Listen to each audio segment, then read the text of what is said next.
Yan. sa Traffic, Double B! traffic. Chairman Romando Artes ng MMDA. Chairman, magandang umaga. Si Joel Sinipa po ito. Good morning po. Good morning, Miss Nimpa.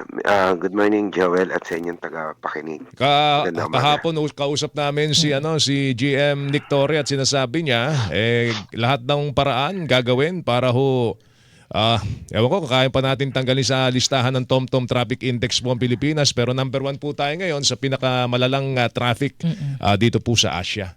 Initial reaction po ng MMDA dyan, Attorney Artes.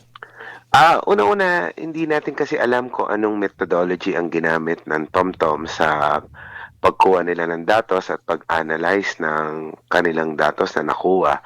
Pero kung titingnan mo, last year, number 15 tayo sa ranking ng Opo. Metro Manila. Ng TomTom Pero, din. ng same TomTom. Kung consistent po yung kanilang methodology, ngayon pong taon na ito ay number 40 tayo. May improvement sa ranking. Pero hindi naman po ibig sabihin niya, nag-improve ang traffic natin.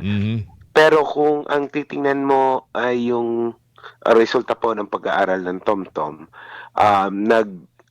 bumaba tayo sa ranking, hindi masyadong nagkaroon ng pagbigat ng daloy ng traffic, kaya siguro nag-improve yung ating ranking. Pero kailangan natin consider din na 200,000 po ang nadagdag sa sasakyan sa karsada araw-araw. Sa amin pong datos, from 3.6 million vehicles a day, ay naging 3.8 million na po yung average na vehicles natin na lumalabas sa araw-araw. Kasama pa po dyan, syempre, yung 200,000 po na nadagdag na yan, saan po kaya nagpa-park yan?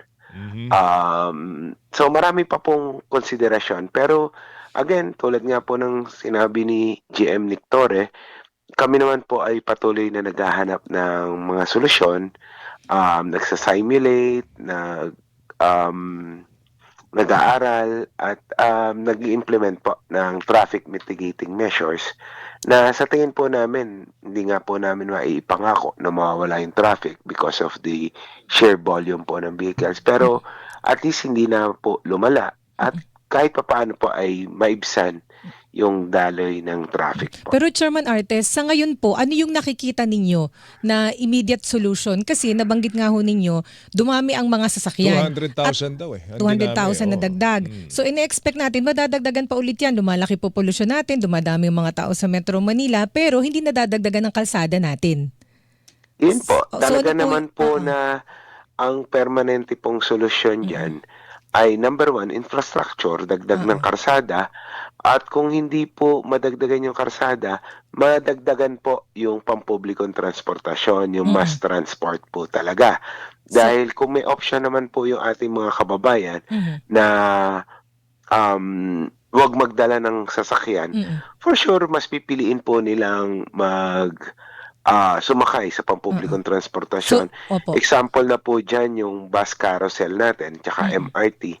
Dahil po yan ay mabilis, hindi natin traffic dahil may dedicated lane, napakarami pong tumatangkilik noong bus carousel po ng DOTR. So, siguro po dapat madagdagan yung mga ganyan pong mga proyekto para po yung ating mga kababayan na may alternatibo na wag na magdala ng sasakyan. So, ang nabanggit po ninyo, Chairman, ay maganda, maayos yun pong ating public transport system. Diba? MRT natin, LRT talaga namang mabilis.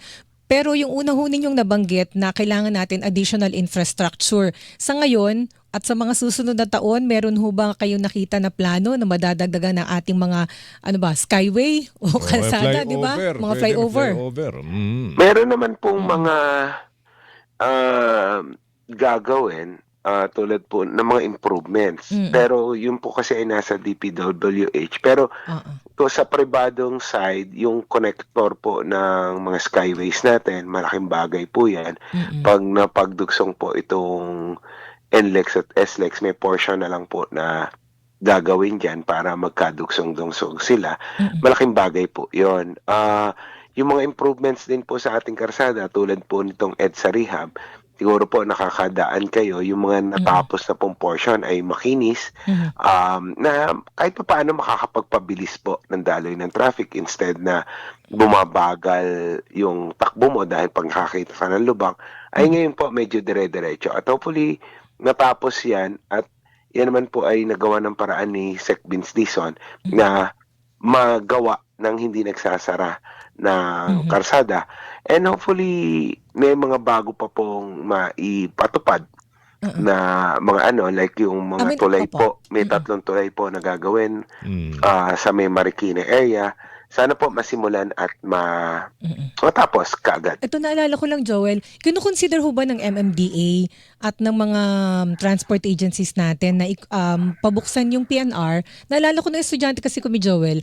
Nagte-trend kami yung PNR, mura lang ang bayad dun eh. Although karakarag yung parang kalawangin, pero napakabilis Nasa nun. Mula rehab sa yata Makati eh. o Nasa mula rehab, Makati to PUP. Ang bilis ng biyahe Kaya nga namin nun. Yung Oo. nasa rehab Ginagawa station, naman di ba? po yan, yung Manila North and South Rail po na tuloy-tuloy naman po yung paggawa. Hindi ko lang po alam kung ano Ang schedule yata, Chairman. schedule. Ang schedule, Chairman, 2027, partially opened na. Ayun. Ang, Malaking Meron North din and naman South pong Railway. ginagawang subway at yung MRT7 po, hopefully matapos po. So, malaki po ang maitulong yan sa pagbawas po ng pagbigat ng daloy ng traffic pag Alam natapos nyo, po lahat sa ng mga totoo lang, infrastructure. kasama nyo kami, Chairman Artes, doon sa paniwala na mass transport system lamang po ang makakalutas ng problema ho natin sa traffic at mahihikayat po natin ang taong bayan na sumakay na lang po sa public transport kaysa magdala ho ng sasakyan. Pero ngayon, nabigla ako doon sa binanggit nyo kanina, nadagdag 200,000 vehicles. Ano ba yan? Puro four-wheeled o kasama na dyan yung mga motorsiklo? Halo po Halo yan. na yan, ano? Kasi ngayon, magugulat ka, Nibs, ha? Pati motorsiklo natatraffic. Oh, naiiyak diba? Kaya pa niyang singit. Sumisingit-singit sila, di ba? Nagka-counterflow pa. Oo, tsaka ano matawag doon, yung split lane. Bawal yun eh. Pero ginagawa ng mga motorsiklo yun. Dahil nga talaga natatraffic na sila. Nagugulat din ako. Kaya lang, di ba sa Singapore, ang Singapore number 3 sa pinakamalalang traffic dito sa Asia, pumapakatlo sa atin, pero ang higpit ng ng mga reglamento sa pag-aari ng sasakyan sa Singapore. Opo, Hindi- mahal po ang rehistro habang oo. tumatanda ang sasakyan, nagmamahal po ang rehistro at insurance nila. Yan pa po ang siya sa mga nakakadagdag sa traffic.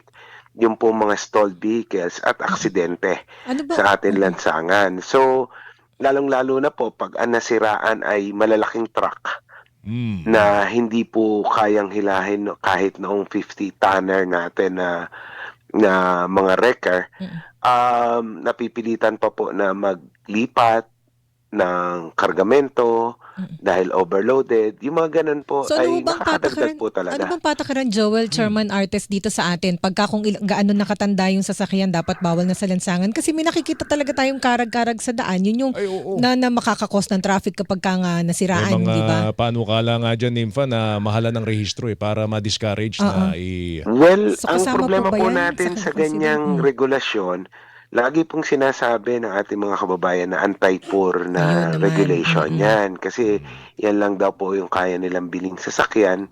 Sa akin naman pong palagay, kahit naman po luma ang sasakyan, kung well-maintained at talagang roadworthy, pwede naman pong payagan. Ang problema nga po, minsan nakakakita po talaga tayo ng mga hindi properly maintained na mga sasakyan. Ang gulong po talagang pudpud na, pinapayagan pa rin pong marehistro at mailabas. Walang mga headlights na kalimitan po ay nai-involve sa aksidente rin or tumitirik po, which nakakadagdag po yan sa pagbigat ng daloy ng traffic. Kahapon po, Chairman Artes, may binanggit si GM Torre na meron kayong scheduled na meeting sa UP sa National Center for Transportation Studies at sa UP Kahapon po Project yata NOAA. yan Kahapon. na- Opo. Ano po Kahapon po nakipagpulong na siya.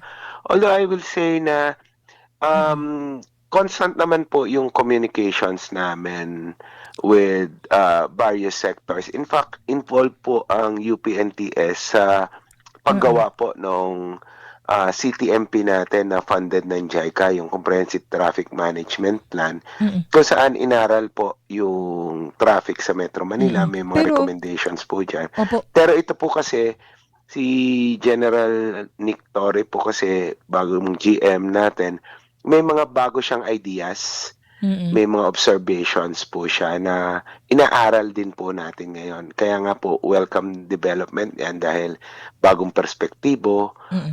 may mga bagong suggestion na tinitingnan po namin. Siyempre naman po, bago namin ilatag yan, ay kailangan pong aralin at isimulate at i-consult po sa mga stakeholders. Okay.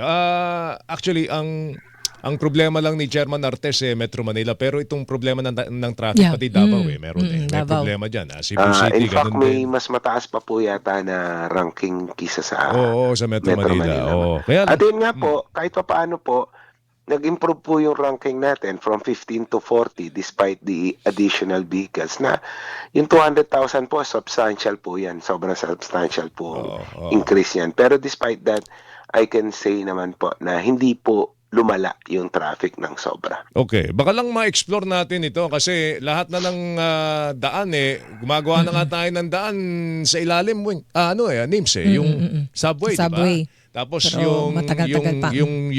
yung railway inaayos natin. Yung yung ferry. Hindi ba natin pwedeng dagdagan ng stasyon Gumagana ng ba yun? Meron tayong ferry. Meron po, yan po ay nasa pangangalaga ng MMDA. po. Oo. Apa. Di ba natin Tuloy-tuloy pwedeng naman dagdagan? po Oo. yung ating ferry station. In fact, palaki ng palaki rin po yung ating ridership. It's just that po, kailangan mag-shift na siguro kami sa electric boats na tinutugunan naman po ng DOST kasi po medyo marumi pa rin po yung tubig. Ang maintenance cost po natin para sa mga bangka ay medyo mataas kasi 200 hours lamang po kailangan na siyang i-preventive maintenance as compared po sa inaral namin sa Thailand na mas matagal po yung service time. So private sector pa rin ang kailangan dyan. Inaaral naman po yan ng DOTR. Meron po silang kinokondak na study ngayon, yung pong Mapala, kung saan hindi lamang po ferry system sa Pasig River, kung hindi kasama rin po ang Laguna Lake at Manila Bay. Ayun. So pagdudungsong-tugsungin na po yan, alamin ko lang po yung status ng study na yon.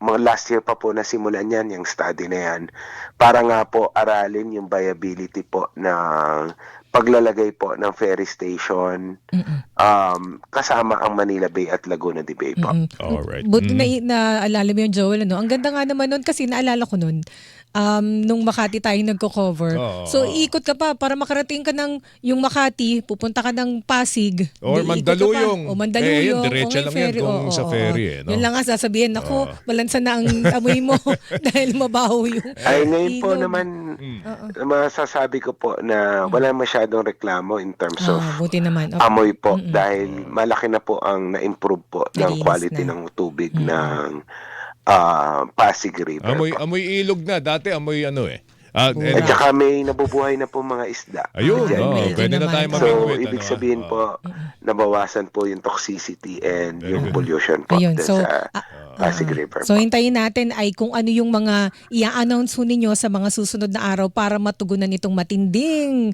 daloy ng traffic sa Abangan Metro ho namin Manila. yan, Chairman. But in the meantime, salamat sa oras po ninyo. Magandang umaga po sa inyo. Salamat po at magandang umaga sa inyo. Si Secretary Romando Artes, Chairman po ng MMDA, mga kapuso.